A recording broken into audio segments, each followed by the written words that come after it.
বয়ঃসন্ধি শব্দটা আমরা সবাই জানি, কিন্তু আশ্চর্যের বিষয় হলো ৩০-এর পরের জীবনটাকে আমরা কোনো নাম দেইনি। অথচ এই বয়সটাও একরকম নতুন জন্ম, বড়ও না আবার তরুণও না। সংসার, দায়িত্ব, অভিজ্ঞতা মিলে এক অদ্ভুত বয়স। ৩০ পেরোনো নারীরা বেশিরভাগ ক্ষেত্রে অন্তত ৬-৭ বছরের সংসারী। কারো ২-৩ সন্তানের মা হয়ে যাওয়ার পরেও ভেতরে কিশোরী মনটা রয়ে যায় ঠিকই। সেই কিশোরী মনকে দমিয়ে রাখার ক্লান্তিকর চেষ্টার মাধ্যমেই কেটে যায় প্রতিটি দিন। সমাজ তাকে আর কিশোরী হতে দেয় না, অথচ মনের ভেতরে সেই চঞ্চলতা অটুট থাকে। দিন শেষে যখন রান্নাঘর নিভে যায়, অফিসের ফাইল গুছিয়ে রাখা হয়, তখন মনের কোণে জমা হয় না পর গল্পগুলো। কে শোনে সেই সব? সংসারের লোকজন, তারা তো সবাই ব্যস্ত। বন্ধুত্ব নেই বললেই চলে। একসময় যে বন্ধুগুলো প্রাণের সমান ছিল, ৩০ পেরোনো জীবনে সেগুলো কেবল স্মৃতির পাতায় আটকে থাকে। ৩০-এর পর নারীরা এক অদ্ভুত রোগে ভোগে, নস্টালজিয়া। শৈশব, কৈশোর, কলেজ জীবন, প্রথম প্রেম, বৃষ্টি ভেজা দুপুর, সব কিছু অকারণেই মনে পড়ে। একসময় যে মানুষ কষ্ট দিয়েছে বা যাকে সে কষ্ট দিয়েছে তাকেও ভুলতে পারে না।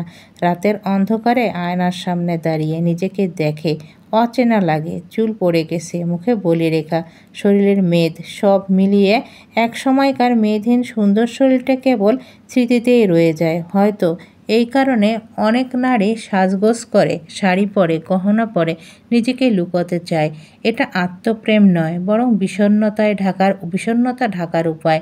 ৩০ পেরোনো নারীরা হঠাৎ প্রেমে পড়তে চায় না।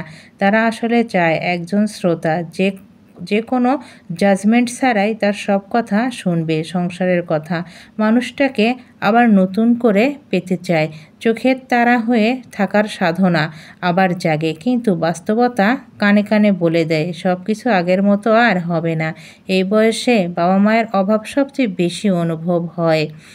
অথচ ভেতরে ভেতরে মেয়ে হয়ে যতটুকু আদর পেতে ইচ্ছে করে তা আর বলা হয়ে ওঠে না। নিজের সন্তানদের আঁকড়ে ধরে সে অন্যরকম স্বপ্ন বুনতে চলে।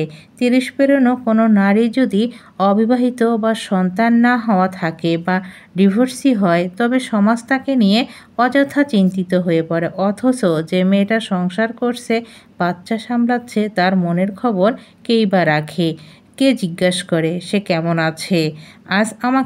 আজ তোমাকে ক্লান্ত লাগছে কেন? ৩০ পেরোনো নারীর মনে সবচেয়ে গভীর চাহিদা হলো যত্ন। তারা সুখ সামান্য কিছুই চায়। কেউ যদি বলে আজ তোমাকে খুব ক্লান্ত দেখাচ্ছে বা তুমি অনেক কষ্ট করছো, এতটুকুতেই তার কাছে বিশাল প্রাপ্তি মনে হয়। ৩০ পেরোনো নারীর জীবন হলো নারীর এক সংগ্রাম। সমাজ তাকে নানা নামে ডাকতে ভালোবাসে, মা, স্ত্রী, কর্মজীবী নারী, কিন্তু তার ভেতরের মানুষটিকে চেনে কয়জন? এই বয়সে নারীরা শুধু দায়িত্ব নয়, একটু যত্ন, একটু বোঝাপড়া, একটু ভালোবাসার প্রাপ্তি।